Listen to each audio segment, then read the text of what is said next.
Hey Bears Nation, what's up everybody? Big day in Chicago, because we've got a move that's got the whole fan base buzzing. You probably already heard it, but in case you missed the alert on your phone this morning, the Chicago Bears just signed Chauncey Gardner-Johnson to the active roster. Yeah, that's right. CGJ is officially a Bear, and this move might say a lot more about what's happening inside Halas Hall than it does about just one player being added to the roster. Now, let me just start by saying I didn't see this coming at all.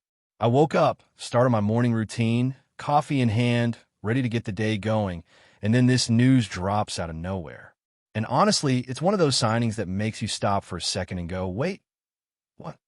Because for months, we've been hearing about how this front office values high-character guys, players who buy into the culture, who bring leadership and stability. Ryan Poles has been preaching that since day one, and for the most part, he stayed true to it. So when you see a name like Chauncey Gardner-Johnson pop up, it kind of shakes that narrative a bit. Let's be real, Gardner-Johnson isn't exactly known for being the easiest guy to manage. He's a great player, no doubt about it. He's versatile, he's physical, he's smart, and he can make plays that swing momentum in an instant. But he also comes with that edge, that fiery attitude that sometimes rubs people the wrong way. This is a guy who's been on 4 different teams in just a few years.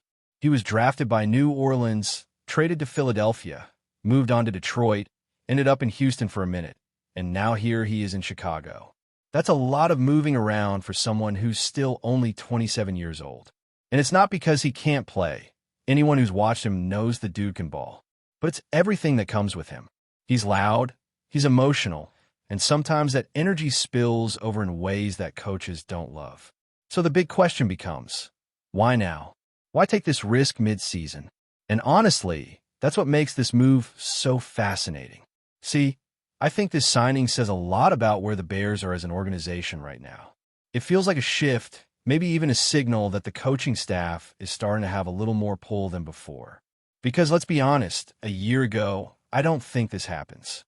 Last season, Ryan Poles was the clear final voice in roster decisions. If a player had any kind of baggage or attitude concerns, the answer was probably no. But this time, it looks like head coach Ben Johnson and defensive coordinator Dennis Allen said, hey, we know this guy, we've worked with him, and he can help us win right now.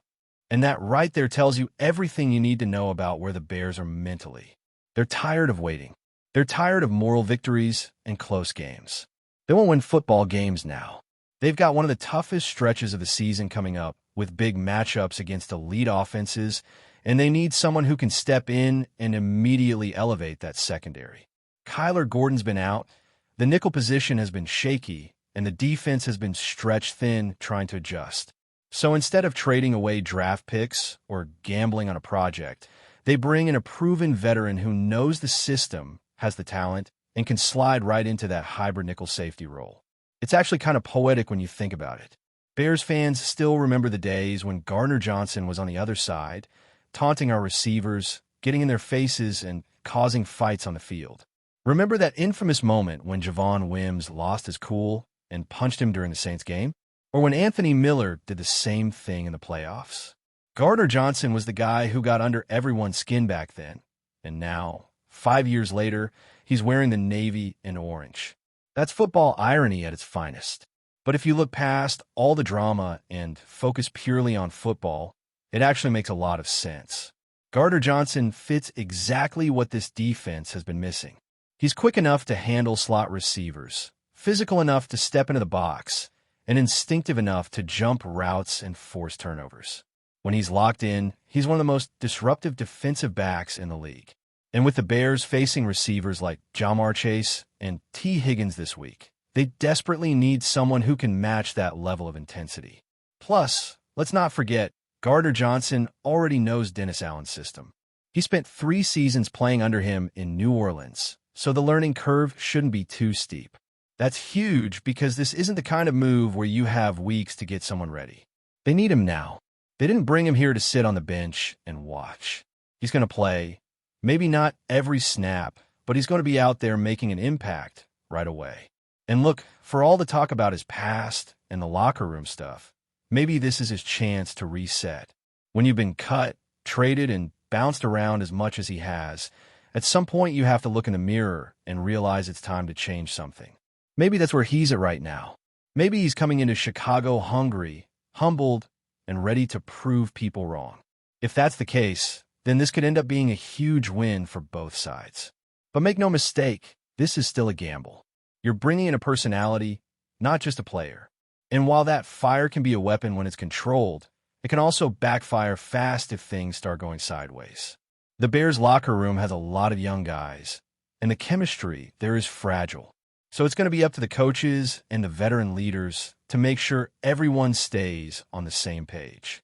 What really makes this move intriguing is how it blurs the line between Poles' philosophy and Johnson's new approach.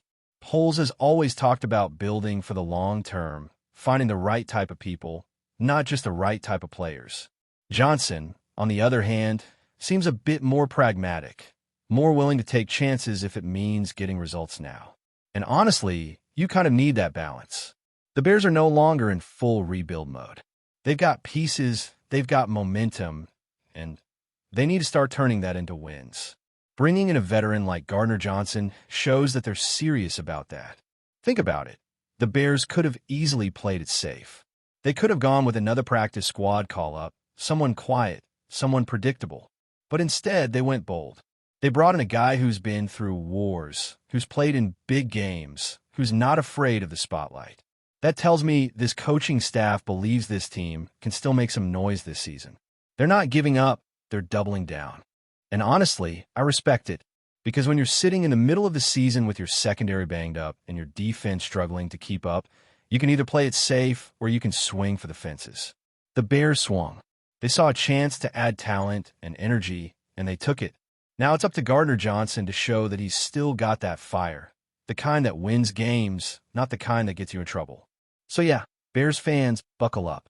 This one's going to be interesting. It's not just about what happens on the field this Sunday. It's about what this move represents. It's a glimpse into the new identity of this team. They're not afraid to take risks. They're not afraid to bring in strong personalities. They're trying to build a defense with swagger again, one that hits, talks, and backs it up. And if Gardner Johnson can channel that energy the right way, this could be one of those turning points we look back on months from now and say, that's when things started to change. Because make no mistake, this isn't just another roster update. This is a statement that the Bears are done playing cautious, done waiting for the perfect moment. They're moving now. And if you know anything about Gardner Johnson, it's that when he's locked in, he doesn't just play football. He brings a whole attitude with him. Chicago might just need a little bit of that right now. Now, let's talk about what this move really means behind the scenes, because this isn't just about filling a gap in the secondary. It feels like a shift in how decisions are being made inside the Bears organization. For a long time, Ryan Poles was clearly the main voice when it came to roster construction. Every move went through his philosophy: build patiently, invest in character, and make sure every player fits the culture they're trying to create. And for the most part, that approach made sense for a team that was rebuilding. But now, as the Bears started to turn a corner and aim for actual results on the field, you can sense that the balance of power might be changing a bit. This move has the fingerprints of the coaching staff all over it. Ben Johnson and Dennis Allen have both worked with players like Gardner Johnson before. They know his strengths, they know his flaws, and they clearly believe they can get the best out of him. It's like they went to Poles and said, "We get it, you want stability, but we need production. We need guys who can help us win games right now." And Poles, to his credit, might be realizing that flexibility is part of growth too. Building a roster isn't just about sticking to a formula. It's about adapting when circumstances demand it. Think about it. This team has dealt with injuries all season. Key defensive backs have been in and out of the lineup, and the secondary has been stretched thin week after week. You can only patch so many holes before you have to take a real swing. That's exactly what this is. Gardner Johnson isn't a developmental guy or a special teams filler.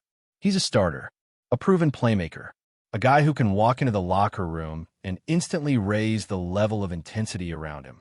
And the Bears clearly believe that kind of spark is worth the risk right now. From an organizational standpoint, it's fascinating because it tells you that Ben Johnson's voice carries serious weight.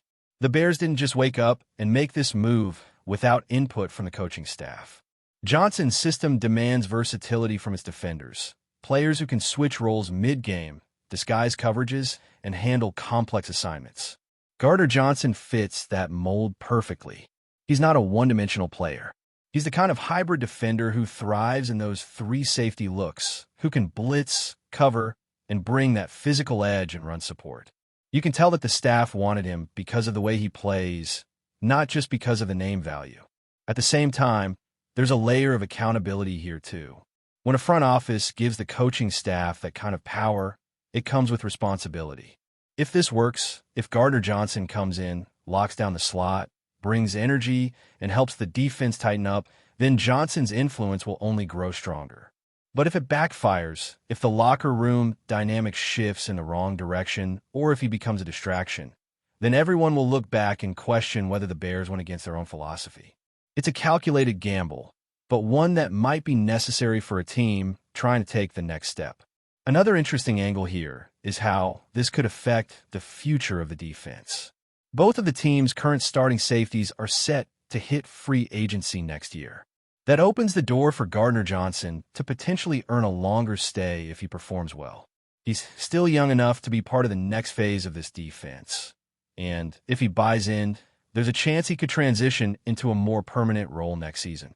You can almost see the thought process from the front office. They're addressing an immediate need while also testing a possible long-term fit without having to commit major assets or cap space. And honestly, that's smart roster management. You're not trading picks, you're not overpaying for a rental, and you're not disrupting your draft plans. You're simply giving yourself an opportunity to see if a talented but unpredictable player can find stability in your system. It's a low-risk, high-reward scenario if it's handled the right way. Still, the emotional side of this move can't be ignored. Gardner Johnson plays with passion, sometimes too much of it, but that kind of emotion can also be contagious in a positive way. The Bears have a lot of young defenders, guys who are still finding their voice in the league. Having a veteran who's been in playoff games, who's lined up against elite offenses, and who knows what it takes to win could give that locker room a new sense of urgency. The key will be channeling that energy in the right direction. The last thing Chicago needs is internal drama. But if the coaching staff can get Gardner Johnson to focus on football and let his play do the talking, this could be the jolt that unites the defense. Before we continue, don't forget to subscribe to our channel and give this video a like. Your support helps us keep bringing you the latest updates on our Chicago Bears. And don't be shy. Drop your thoughts on the news in the comments below. In what could be one of the most intriguing moves of the offseason, whispers are circulating that Byron Murphy Jr., the standout cornerback known for his ball-hawking skills, is leaving Minnesota to join the Chicago Bears. While nothing has been officially confirmed, sources close to both organizations hint that the NFC North is about to get a serious shakeup. Murphy, who has been a consistent presence in the Vikings secondary, has long been praised for his versatility and knack for making game-changing plays.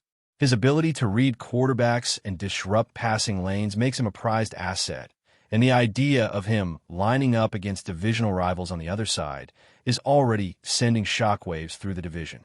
Chicago, which has struggled to establish a lockdown corner in recent seasons, would suddenly find itself with a defensive weapon capable of altering their backfield dynamics entirely.